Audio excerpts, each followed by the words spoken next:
और अब आपको दिखाते हैं हिंसा से जुड़ी 10 बड़ी खबरें। नू हिंसा केस में आरोपियों से पूछताछ में बड़ा पर्दाफाश हुआ है। पुलिस के मुताबिक प्लानिंग के साथ हिंसा को अंजाम दिया गया। नू में हुई हिंसा के बाद प्रशासन की बड़ी कार्रवाई। ताबड़ू इलाके में अवैध झुग्गियों पर प्रशासन ने चलाया बुलडोजर। सरकारी जमीन पर बनाई गई थी झुग्गियां। हरियाणा में हुई हिंसा के बाद ताबड़तोड़ एक्शन। हिंसा के मामले में 5 जिलों में 102 केस दर्ज। अब तक 200 से ज्यादा आरोपी गिरफ्तार। नू में अर्धसैनिक बल को किया गया तैनात। शांति बनाए रखने के लिए सुरक्षा बल ने किया फ्लैग मार्च। कर्फ्यू में ढील का वक्त भी बदला गया। दोपहर 12 बजे से 3 बजे तक कर्फ्यू में ढील। नूह में भड़की हिंसा के बाद धारा 144 लागू है। चप्पे चप्पे पर पुलिस बल तैनात। प्रशासन ने लोगों से शांति व्यवस्था बनाए रखने की अपील की।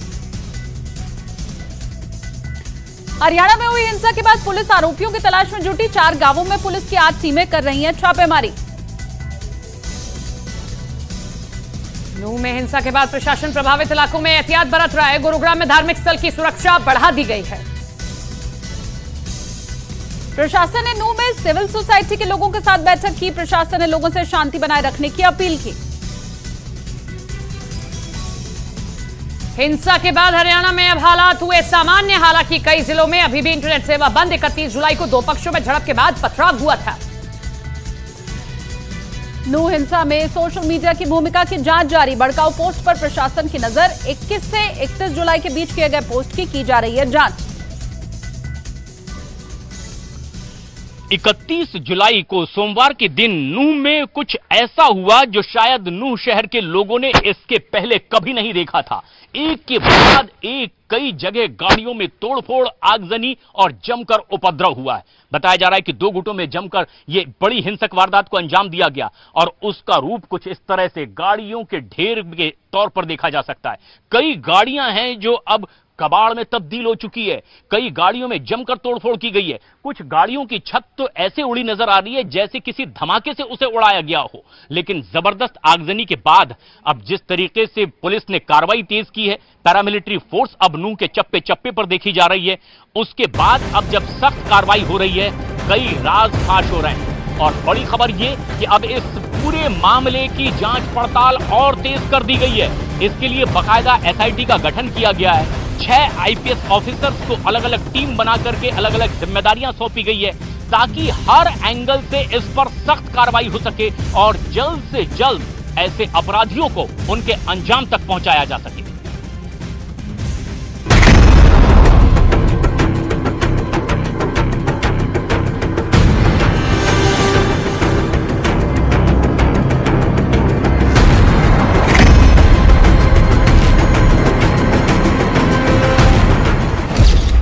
नूह हिंसा की जांच हुई तेज। कई गांवों में हरियाणा पुलिस का ऑपरेशन।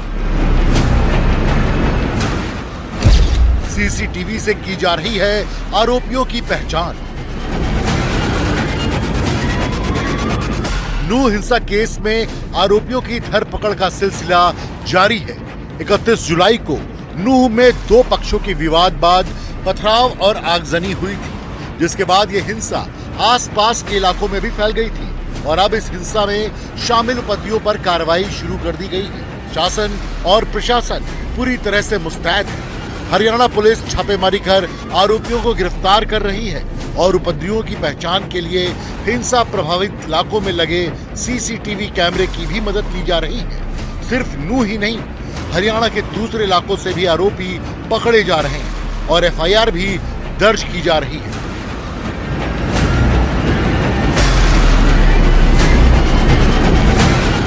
हिंसा के पीछे बड़ी साजिश की आशंका जताई जा रही है, लिहाजा हरियाणा पुलिस इस मामले में बेहद गंभीरता से कार्रवाई कर रही है।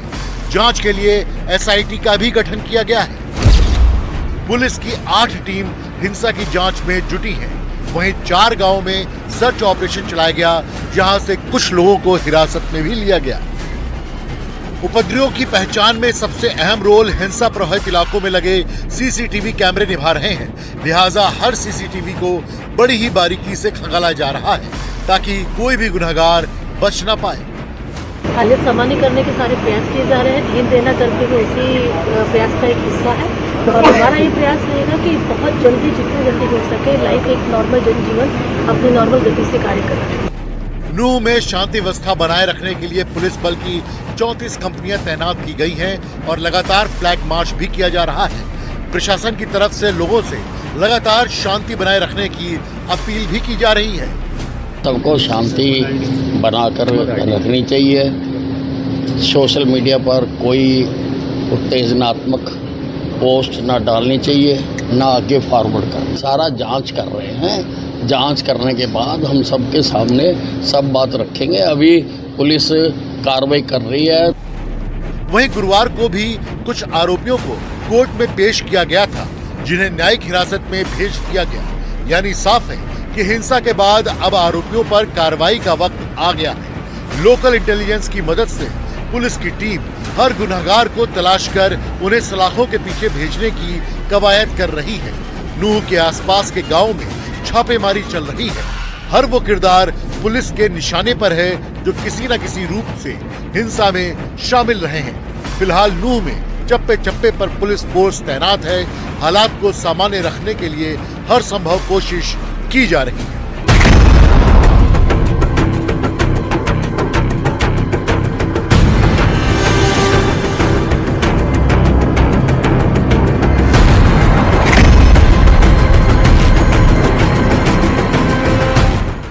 कई गाड़ियां हैं जो पूरी तरीके से अब कबाड़ में तब्दील हो चुकी है। एम्बुलेंस भी है बीमार लोगों को अस्पताल तक पहुंचाने के लिए, लेकिन इसे अब इस हाल में पहुंचा दिया गया है कि अब ये पूरी तरीके से बीमार हो चुकी है। हेल्थ डिपार्टमेंट के लोग भी आए हैं, कुछ लोग। आप कागजात लेकर के खड़े हुए हैं, कौन से दस्तावेज हैं ये एफआईआर की कॉपी है जी। हमारी एम्बुलेंस गाड़ी थी, इसका जो जला दिया गया था। अच्छा, इसकी एफआईआर की कॉपी है जी। तो इसमें कुछ लोग नामजद भी हैं? नामजद नहीं है जी इसमें, तो अभी तो हम कॉपी लेना है जी। इसमें जितने भी हैं अननोन है, जैसे 600 से 800 लोगों को दिखाया गया है। तो एफआईआर में दर्ज किया गया है, क्या लिखा गया है? इसमें अभी ये लिखा हुआ है कि भी ऐसे से हमने ये एम्बुलेंस गाड़ी इस जो यात्रा थी, इसमें इमरजेंसी के लिए, किसी भी आपातकालीन के लिए हमने वहाँ पे स्टैंड की हुई थी डी साहब के आदेश पे। अच्छा, जैसे ही वहाँ पे झगड़ा हुआ तो ये गाड़ी वहीं पे फंस गई थी नल्लड़ में, उसमें मंदिर के पास में, और फिर आग लगा दी। और जैसे ही वहाँ पे जब ज़्यादा हंगामा हुआ तो ड्राइवर ने बड़ी मुश्किल से, और हमारा जो ईएमटी था, इमरजेंसी मेडिकल टेक्नीशियन, उसने बड़ी मुश्किल से अपनी जान बचा के वो पहाड़ में चल गया। पीछे से इन्होंने फिर जो उपद्रवी थे जो भी, उन्होंने गाड़ी पूरी एम्बुलेंस में ही आग लगा दी। और ये एफआईआर की कॉपी भी है जिसमें कि डिटेल में लिखा गया है कि क्या हुआ है 31 तारीख को, जब ये शोभा यात्रा निकल रही थी। लोगों की मदद के लिए यहां अस्पताल की ओर से, हेल्थ डिपार्टमेंट की ओर से ये एम्बुलेंस तैनात की गई थी, लेकिन जो लोगों की मदद के लिए एम्बुलेंस तैनात की गई थी उसे भी उपद्रवियों ने कुछ इस हाल तक पहुंचा दिया। अगर आप इसकी तस्वीर देखें, मेरे सहयोगी चंदन दिखाएंगे, तो इसकी छत यूं उड़ी हुई है जैसे किसी धमाके से इसकी छत को उड़ाया गया है। और ये एम्बुलेंस है और ये एफआईआर की कॉपी है। हालांकि अब पुलिस लगातार कार्रवाई कर रही है। हेल्थ डिपार्टमेंट के लोग भी ये बात कह रहे हैं कि अब वो आगे की कार्रवाई कर रहे हैं, लेकिन जो बड़ी जानकारी आ रही है वो ये कि अब तमाम लोगों को चिन्हित किया जा रहा है, पता किया जा रहा है कि आखिर ये उपद्रवी कौन थे, उनकी शिनाख्त की जा रही है। और कुछ लोगों की गिरफ्तारी तो हो चुकी है, अब उनसे पूछताछ के आधार पर लगातार दबिश भी दी जा रही है, क्योंकि एक बड़ा नुकसान हुआ है नूह में। नूह में कुछ ऐसी तस्वीर देखने को मिली जो शायद नूह और आसपास के इलाके के लोगों ने शायद इससे पहले नहीं देखी थी। इतनी जबरदस्त हिंसक वारदात को अंजाम दिया गया। अब जबकि पुलिस या कार्रवाई आगे बढ़ रही है, यहां पर कानून व्यवस्था दुरुस्त बनी रहे, पैरामिलिट्री फोर्सेस के लिए बुला दी गई है। और ऐसे में किस तरीके से अब पैरामिलिट्री फोर्स मार्च करती नजर आ रही है, हमारे सहयोगी बता रहे हैं। के मेवात के नूह में आज हिंसा का 5वां दिन है। 31 अगस्त को हुई हिंसा के बाद नूह में सुरक्षा व्यवस्था कड़ी की गई है। कर्फ्यू लागू है, लेकिन कर्फ्यू में 3 घंटे की ढील भी दी गई। आप देख सकते हैं रैपिड एक्शन फोर्स के जवानों को लगातार फ्लैग मार्च कर रहे हैं ताकि किसी भी तरह की हिंसा होने से रोका जा सके। आप देख सकते हैं महिला दस्ता भी है और पुरुष दस्ता भी है। अत्याधुनिक हथियारों से सभी लोग लैस है। और सबसे अहम बात यह है कि आज का दिन चुनौतीपूर्ण है। शुक्रवार का दिन है, जुम्मे का दिन है, और जुम्मे के नमाज पढ़ने के लिए भी जो लोग हैं, यहाँ अधिसंख्य आबादी मुस्लिमों की है, इसलिए उन्हें कहा गया है कि वो अपने घरों में नमाज पढ़े, मस्जिद के आसपास निकले, लेकिन सार्वजनिक तौर पे नमाज न पढ़े ताकि किसी तरह की कानून व्यवस्था की स्थिति पैदा न हो। आप देख सकते तो अब नूह में इस तरीके का उपद्रव ना हो, इसके लिए पैरामिलिट्री फोर्स है, चप्पे चप्पे पर तैनाती कर दी गई है। लेकिन अब हरियाणा सरकार एक्शन में आई है। नए एक्ट के तहत कार्रवाई की बात कही जा रही है। जिन उपद्रवियों ने इस तरीके से उत्पात मचाया है, संपत्ति को नुकसान पहुंचाया है, अब वसूली भी उन्हीं से करनी। दिन हो चुके हैं, जांच कहां तक पहुंची, कितने लोगों को अब तक गिरफ्तार किया और जांच में शुरुआती जांच अब तक हुई है, उसमें क्या एंगल सामने निकल के आया? देखिए, अभी तक इसमें जो वायलेंस हुई है उसमें 55 एफआईआर इस जिले में रजिस्टर हो चुकी है और करीब 141 लोग यहाँ पे अरेस्ट भी किए जा चुके हैं और बाकी भी सारी टीम, जो क्राइम टीम, एसटीएफ हरियाणा, सब लगे हुए हैं कि अक्यूज को आइडेंटिफाई करके अरेस्ट करने में, और रोज अरेस्ट इसमें मैटर्स में बढ़ रही है। और सिचुएशन लगातार पुलिस और सोशल मीडिया पे हम लोग नज़र रख रहे हैं और जो भी मिसक्रिएंट सोशल मीडिया के माध्यम से भी अफवाहें फैला रहे हैं उस पर भी नज़र रखी जा रही है। ऑन ग्राउंड आज लगातार फ्लैग मार्चेज हुए हैं। आपने देखा कि आज जो नमाज थी, आज भी बहुत पीसफुल टाइप से फ्राइडे प्रेयर्स संपन्न हुए हैं जिले के अंदर। और उसके सिवा हर जगह पे अलग पैरामिलिट्री फोर्सेज की, जहाँ भी सेंसिटिव रीजन है, उनकी तैनाती भी की गई है, पेट्रोलिंग भी की गई है। और उसके सिवा जो भी इनपुट्स आ रहे हैं कि कहीं कुछ संभावना भी लगती है या कोई मिसक्रिएंट इंडिविजुअल लेवल पे भी कोई सोशल मीडिया के माध्यम से कुछ शरारत करने की कर रहा है, तो वहाँ भी फोर्स भेज के उसके खिलाफ कार्रवाई करवाई जा रही है। सर, गिरफ्तारी का आधार क्या रखा गया है? तमाम दुकानें जहाँ पर आगजनी हुई वहाँ पे सीसीटीवी कैमरास थे, क्या अभी तक उन व्यवसायियों से वो सीसीटीवी फुटेजेस और जो मीडिया में वीडियो फुटेजेस चल रही हैं, क्या वो मांगी गई हैं? क्या उस आधार पे शिनाख्त करके गिरफ्तारी की जा रही है? बिल्कुल, इसमें मौके से भी कुछ लोगों को गिरफ्तार किया गया था, जो भागे थे उनको भी उसी दिन राउंड अप किया गया था। वहां से न सिर्फ सीसीटीवी फुटेज के बेसिस पे अरेस्ट किया जा रहा है, जबकि ग्राउंड इंटेलिजेंस पे भी लोगों ने बताया है कि ये शामिल भी था। कुछ लोग कैमरे में आए हैं, कुछ कवर हो भी पाते हैं, कुछ नहीं भी हो पाते हैं।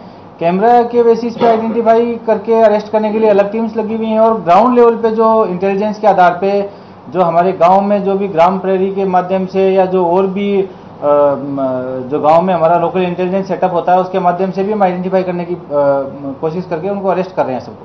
सर, क्या पूरी घटना रिकवरी कुछ अब तक रिकवरी हुई है? सर, 141 गिरफ्तार हुई है, उनके पास से बरामदगी क्या हुई है? कोई रिकवरी क्या हुई है? देखिए, रिकवरी के अंदर तो हम लोगों ने मेनली जो क्रूड जो पत्थरबाजी हुई थी उन लोगों को अरेस्ट किया है। कुछ जगह फायरिंग में वेपन्स का प्रयोग किया गया था, हम लोग उनको अभी तक आइडेंटिफाई कर रहे हैं। कुछ लोग चिन्हित हुए हैं लेकिन वो फरार हैं, तो हम लोग उनको उनकी धरपकड़ के लिए अलग से एक टीम काम कर रही है। उनसे वो जो वेपन्स यूज हुए हैं, कुछ वो जो मीडिया में दिखाए जा रहे हैं, उनको रिकवर करेंगे। टावरों का जिस तरीके से एक्शन हुआ था वहाँ पर सर बुलडोजर भी चला गया, क्योंकि आगे भी कोई प्लानिंग है कि कुछ जो अतिक्रमण होता है या कुछ बाहर के लोग हैं उनको हटाया जाएगा? देखिए, जिले में इसमें पूरा असेसमेंट किया जा रहा है कि कहाँ कुछ भी कहीं भी कोई भी बिल्डिंग शरारत के लिए यूज हुई है या कहीं से भी अतिक्रमण करके उसका जो सेटअप का मिसयूज किया गया है, वायलेंस में किया जा रहा है, उसको नियमानुसार उसके खिलाफ कार्रवाई की जा रही है। कौन सी? बिल्कुल बिल्कुल, जो भी इलीगल, देखिए जो भी इसमें देखा जा रहा है कि इलीगल एनक्रोचर्स हैं, वहां से कुछ इनपुट्स ये मिले हैं कि भाई जो लोग आते हैं मिसक्रिएंट्स उस साइड से आए हैं और उसको एनोनिमिटी के लिए यूज किया है, तो उन लोगों को भी वहां से हटा के हम लोगों ने हटाने का काम किया है। क्या जो गिरफ्तारी हुई है, मास्टरमाइंड कौन है? अभी तक सिर्फ जो हिंसा में लोग शामिल थे उनकी गिरफ्तारी हुई है या फिर जिन लोगों ने सोशल मीडिया के जरिए दोनों ही समुदाय की तरफ से जिन लोगों ने भटकाने की कोशिश की, मास्टरमाइंड के नाम बता सकते हैं अब तक जो गिरफ्तार? ऐसा कोई मास्टरमाइंड वाला सेटअप नहीं है कि इसके अंदर कोई आदमी एक आदमी होकर इसको कोऑर्डिनेट कर रहा था। मल्टीपल ग्रुप्स थे जो